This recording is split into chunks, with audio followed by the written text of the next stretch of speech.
Anyway, Erling Haaland, who scored both of Man City's goals, did not hold back on how he felt. He said, of course I don't feel good, we didn't win.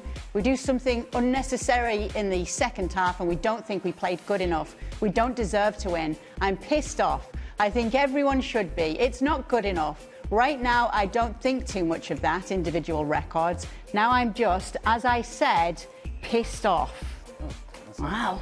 Okay. Ali and Shaka here, and Frank's still with us. Haaland not happy after that. Do you like to see a player, though, Shaka, being honest Absolutely. about how they're feeling? Absolutely. And a player who scored 2 on Tony night can celebrate individual records, but it's not about that. And he's absolutely right.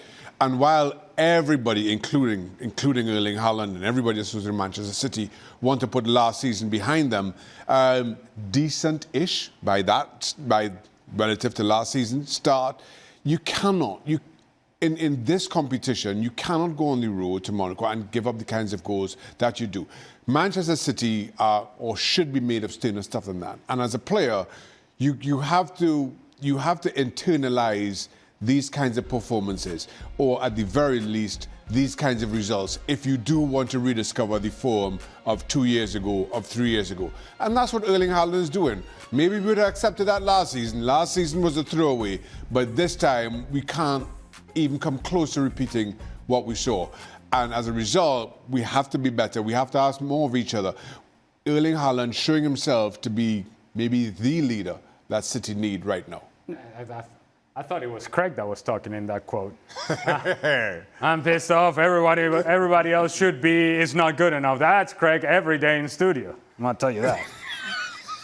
No, but that's a very good thing to see a striker talking like that, because we all know, and Ali maybe can witness what I'm saying, that strikers are pretty selfish. So most of the time, even if you lose, as long as they score, they don't really care. And they don't give a stuff, like Craig Burley would say. And that's very encouraging to see one of the best, if he's not the best striker in the world, saying that he doesn't care about his own records, that he wants to win games. That's very refreshing, I have to say. Frank, let me stay with you, because you're talking about the striker. He's done his job. He scored the goals here. When you're looking at Manchester City defensively now, though, we're seeing them drop points late on. We're seeing them not be able to see a game out. Is this a concern for you? It is a concern. It's always been a concern, and we talked about that even before the beginning of the season, where we say they didn't. Well, I didn't know Manchester was spelled like that, but yeah. Thanks, Professor Frank. Mike's gonna love me. But yeah, nobody knows who Mike is. You know what? That's okay. That's the boss. That's the boss. Whatever. But going back to what I was saying, yes, it always been a concern, because if they bought some new players, I think except Reinders, and Reinders was really good yesterday. Was maybe the only one in the middle of the park, pretty good. They didn't change or improved anything defensively, and we were talking about Barca and the option 2. And I was mentioning Pep Guardiola. He didn't change anything to make his team more structured defensively, and that's an issue.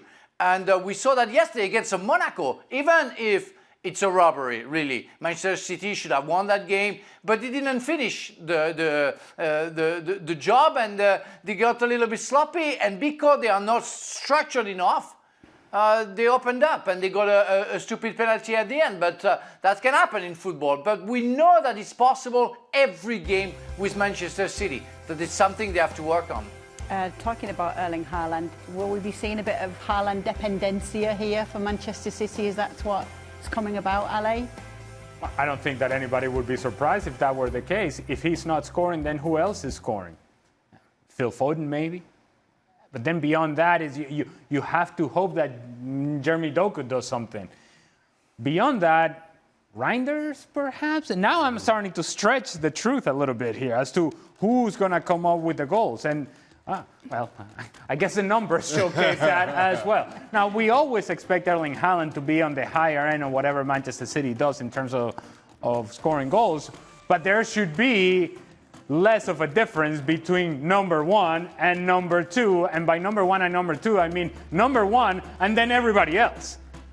There cannot be a 9-goal difference between you and the rest this early on in the season. Now, that speaks to Erling Haaland and the importance that he has for this club, but it also speaks to the lack of productivity that you're getting out of players in and around Erling Haaland. And so when Erling Haaland's saying that they're not good enough, yes, Frank just alluded to the defensive aspect of the game and how much space they give and how they seem to always be in trouble when they're defending set pieces as well. They seem uncomfortable doing that. Okay, so that part is not good enough. But what's also not good enough is that those that are supporting Erling Haaland around him, they're not putting the ball in the back of the net either. And so it puts Manchester City in a position in which they have to defend well, or Donnarumma has to make a save. And if they don't do those things, they drop points. This is what they did yesterday.